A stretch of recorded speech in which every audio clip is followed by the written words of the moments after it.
So, what if the story we've all been told about Afghanistan is, well, wrong? Not just the recent headlines, but something as basic as the name of the country itself. Today, we're going to dig into Afghanistan's hidden history. And for this explainer, we're diving into the academic work, The Hazaras of Afghanistan, by S.A. Mousavi. It makes a really powerful case for how the country's modern identity was built, and, more importantly, who got left out of that story. Let's just start with this one massive question. What if the name Afghanistan is actually a pretty new invention? And what if that name hides a much, much older and more inclusive history? This brings us right to the country's name. And, this isn't just a fun fact. It gets to the very heart of its national identity. You see, for centuries, the land we now call Afghanistan was actually known as Khorasan. It was this inclusive name for a shared cultural world, home to Tajiks, Hazaras, Uzbeks, Pashtuns, everybody. But then, about 150 years ago, that all changed. The name officially became Afghanistan, which literally means the land of the Afghans, or the Pashtuns. In one move, the entire nation's identity was tied to just one of its many peoples. And this isn't some new theory. Even way back in 1888, the historian H.G. Rafferty pointed out that the Pashtuns themselves called the broader land Khorasan. So that historical context is absolutely crucial for understanding what happened next. So how in the world did this massive shift happen? Well, it was pushed by a really powerful ideology the author calls Afghan nationalism, which was a very deliberate effort to create a brand new national myth for the country.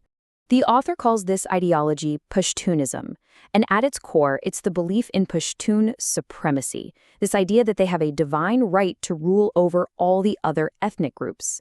This became the literal blueprint for the modern state.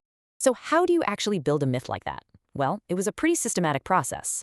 First, history itself was rewritten by a state-run historical society to be completely Pashtun-centric. Then, the Pashtun language was imposed on everyone. Pashtun culture, everything from dress to social codes, was held up as the national ideal.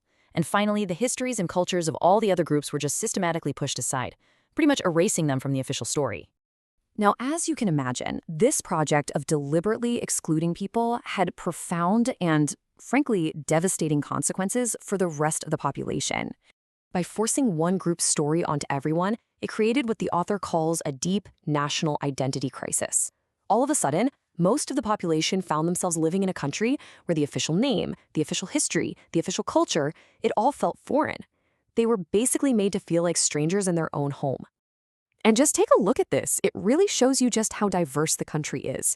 The Pashtuns are a big group, for sure, but they're still just one piece of a much larger, more complex puzzle. So when you try to make that one piece represent the entire picture, all the other pieces start to feel like they just don't fit anymore. To really understand what this meant for people on the ground, the book zooms in on the experience of one group in particular, the Hazaras. Their story makes the consequences of this national myth brutally clear. So who are the Hazaras? Well, they're one of the country's biggest ethnic groups, living mostly in the Central Highlands. They're mainly Shia Muslim in a country that's mostly Sunni, and they speak a dialect of Farsi. For centuries, they lived with a lot of autonomy. That is, until the central government came in and forcibly brought them under its control in the late 1800s. And this whole process pushed the Hazaras right to the bottom of the new national hierarchy. Because their ethnicity, their religion, and their history were all so different, they became a major target for this marginalization. And this had a huge real-world impact. This chart kind of represents the outcome of that. The Hazaras were left with very little political power, their regions were ignored when it came to economic development, and their culture got almost no official recognition. It wasn't just a feeling of being left out, it was a systemic reality. Okay, so if that's the problem, what's the solution? The author proposes a completely new way of looking at things, one that goes beyond the modern borders and these national myths. The core idea is this: we need to stop seeing the nation's history as a single thread, belonging to just one group. Instead, the author says we should see it like a complex woven carpet. It's made up of all the distinct threads of all its peoples. Each group, with its own unique history and culture, is absolutely essential to that beautiful, intricate final pattern. So this new framework requires a few big shifts. It means we have to study all the ethnic groups and how they relate to each other, not just focus on one. It means looking beyond today's artificial political borders to see the deeper historical connections across Central Asia. It also means we have to acknowledge a shared ancient history that existed long before these modern conflicts. And finally, it demands that we critically re-examine that whole nationalist myth that has caused so much division.